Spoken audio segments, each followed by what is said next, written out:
Hello students, this is lecture number 4 of chapter 1 resources. इससे पहले हमने क्या क्या पढ़ा है? इससे पहले हमने बहुत सारी चीज़ें पढ़ ली है, जैसे कि रिसोर्सेज क्या होता है और क्लासिफिकेशन ऑफ रिसोर्सेज हमने पढ़ा है। तो आज हम लोग क्या पढ़ने वाले हैं? आज हम लोग सबसे पहले पढ़ेंगे डिप्लीशन और exploitation of resources. The first point is it lead to the depletion of resources. Depletion means जब हम रिसोर्सेज ज़्यादा यूज़ करेंगे तो उसकी क्वांटिटी कम हो जाएगी। ठीक है, तो हमें सोच समझ के उसको यूज़ करना है। सबसे पहले नेगेटिव पॉइंट ये हो गया। Second, controlling of resources in the few hand. All the rich people are controlling the resources, be it the mines, be it be any natural or forest outputs. तो इससे क्या होगा? सोसाइटी के अंदर inequality rise हो जाएगी और हो रही है। उसके साथ में it also led to the environment और एनवायरमेंटल पॉल्यूशन। एनवायरमेंटल पॉल्यूशन कैसे? जैसे कि वाटर पॉल्यूशन होता है, रिवर जो भी इंडस्ट्रियल वेस्ट है वो किस में, रिवर्स में डाला जा रहा है या फिर सॉइल डिग्रेडेशन हो रहा है। तो ये एक एग्जांपल हो गया आपका एनवायरमेंटल पॉल्यूशन का। So it also led to the global warming and depletion of the ozone layer. Excessive use of resources, excessive use of trees, excessive use of all the natural resources has shown this result: global warming, the rise in the temperature and plus depletion of ozone layer, that is O3.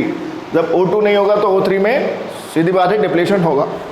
And it also led to the land and soil degradation, already explained, and it also led to the decline of human and moral values. Moral values कैसे?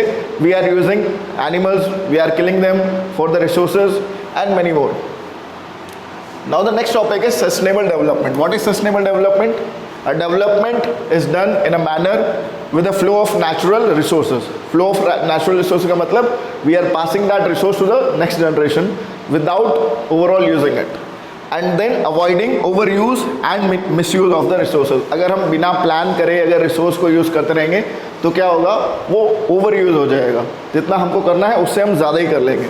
तो उसको minimise करने के लिए एक strategy या फिर एक समिट बुलाई गई थी। कहाँ पर? Rio de Janeiro earth summit. Where is it? It is in South America. Brazil है यहाँ पे और ब्राज़ील की कैपिटल है ये Rio de Janeiro. The summit was organised in June 1992। अब जून 1992 में 100 कंट्रीज़ को बुलाया गया अप्रॉक्सीमेटली, और 100 कंट्रीज़ को बुलाकर ऑब्जेक्टिव क्या था इस समिट का? समिट का मतलब होता है एक मीटअप या एक मीटिंग जहाँ पे लोग अपनी जो कंट्रीज़ हैं अलग अलग, वो अपनी प्रॉब्लम्स डिस्कस कर रहे थे। तो सबको पता लगा कि यहाँ पे प्रॉब्लम क्या आ रही है? एनवायरमेंटल प्रोटेक्शन की। एनवायरमेंट को प्रोटेक्ट करने की ज़रूरत है, क्योंकि रिसोर्सेज जो है डिप्लीट हो रहे हैं, और अगर डिप्लीट हो गए तो सोशल और इकोनॉमिक डेवलपमेंट किसी भी कंट्री का नहीं हो पाएगा। अब इसमें और ज़्यादा डिक्लेरेशन साइन किया गया। डिक्लेरेशन का मतलब होता है एक तरीके से प्रॉमिस। अब उसमें क्या था? सबसे पहले ग्लोबल फॉरेस्ट प्रिंसिपल लाया गया। जो भी उस टाइम पे नेचुरल, अगर हम देखते हैं नेशनल पार्क्स, बर्ड सेंचुरीज, वो इस लॉ, इस एक्ट या फिर इस डिक्लेरेशन के बाद में ही था। फॉरेस्ट लॉ था उससे पहले, कोई बात नहीं, लेकिन अभी और ज़्यादा स्ट्रिक्ट लॉज आ गए to conserve the resources that is forest. फिर एक एजेंडा 21। यहाँ पे एजेंडा 21 क्या है? एजेंडा 21 एक एग्रीमेंट है। एक एग्रीमेंट जो सारी की सारी 100 कंट्रीज क्या करेगी? साइन करेगी। क्या ऑब्जेक्टिव है? क्या डिक्लेरेशन है? देखो, उसके अंदर ये एक ऑर्गेनाइजेशन को सेटअप कर दिया गया, United nation conference on environment development. अब ऑब्जेक्टिव क्या था? ऑब्जेक्टिव क्या था कि हर लोकल गवर्नमेंट को एजेंडा 21 बताया जाए। अब लोकल गवर्नमेंट क्या होता है? लोकल गवर्नमेंट जैसे हमारे यहाँ पर सिटीज़ के अंदर म्यूनसिपैलिटी होती है, PWD होती है। अगर हम ग्रामीण लेवल पे जाएं, रूरल एरिया, तो वहाँ पे पंचायत होती है, पंचायत समिति होती है। तो उनको बताया गया, उनको अवेयर किया गया किसके बारे में? एजेंडा 21 के बारे में। अब एजेंडा 21 जो है हमारा, इसके अंदर एजेंडा 21 के अंदर ऑब्जेक्टिव्स क्या है? To provide overall and using the resources in a minimized way, in a particular objective way by a proper planning. अब देखो, उस प्रॉपर प्लानिंग से पहले मैं आपको बता देता हूँ diversity and availability of resources in India.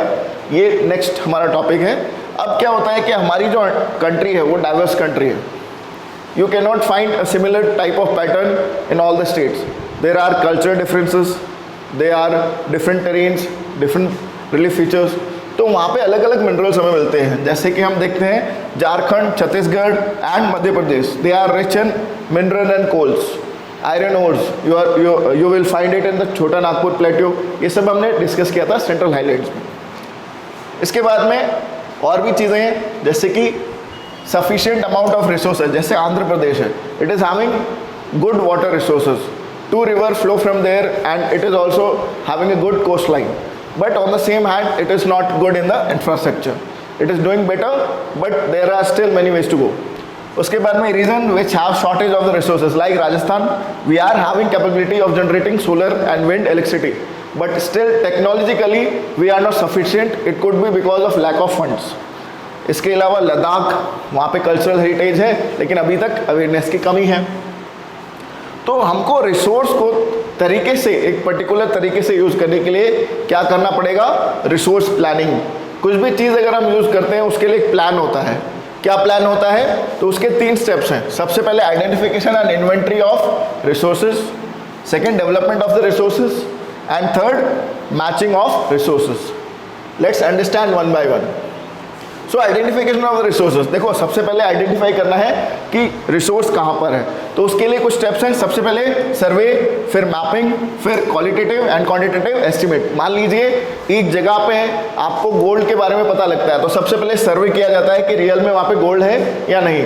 Serving officer जाएगा, वो डिक्लेयरली लोगों से पूछेगा और कुछ माइन आउट करेगा चीज़ें। अगर माइन आउट में कुछ उसको चीज़ें मिल जाती हैं तो वो मैपिंग करके मैपिंग को ऑर्गेनाइजेशन को दे देगा, जो आर्कियोलॉजी है उसको।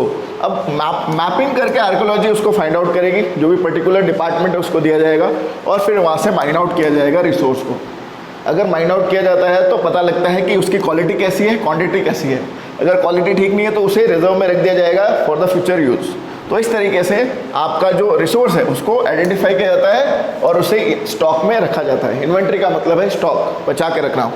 फिर है डेवलपमेंट ऑफ रिसोर्सेज। अब रिसोर्स आ तो गया आपके पास, अब उसको डेवलप भी तो करोगे। क्रूड ऑयल आ तो गया आपके पास, अब उसमें से आपको अलग अलग एलपीजी अलग करनी है, सीएनजी अलग करनी है, पेट्रोल अलग करना है, डीजल अलग करना है। वो कैसे होगा?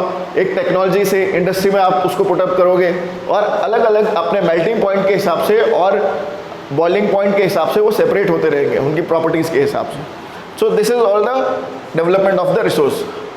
अब मैचिंग ऑफ द रिसोर्सेज, देखिए जो भी रिसोर्स का डेवलपमेंट हो रहा है वो डेवलपमेंट ऑफ द नेशन के साथ मैचअप होना चाहिए। जैसे कि गन है, वो एक रिसोर्स हो सकती है, तो क्या हम पूरे सिटीजन को गन दे सकते हैं? नहीं, उससे वायलेंस बढ़ जाएगा। ठीक है, हमारे देश के अंदर छोटे छोटे मुद्दों पर भी वायलेंस भड़क सकता है, तो वो एक रिसोर्स नहीं होगा। हाँ, अगर एक सूटेबल रिसोर्स है जैसे कि विंड एनर्जी हो गई, सोलर एनर्जी, अगर उसका हम डेवलपमेंट कर रहे हैं तो देश का भी डेवलपमेंट होगा। Development of the resources and development of the country both goes hand in hand, so we must consider that also. So today we will understand till this only. There is one question, that is your homework.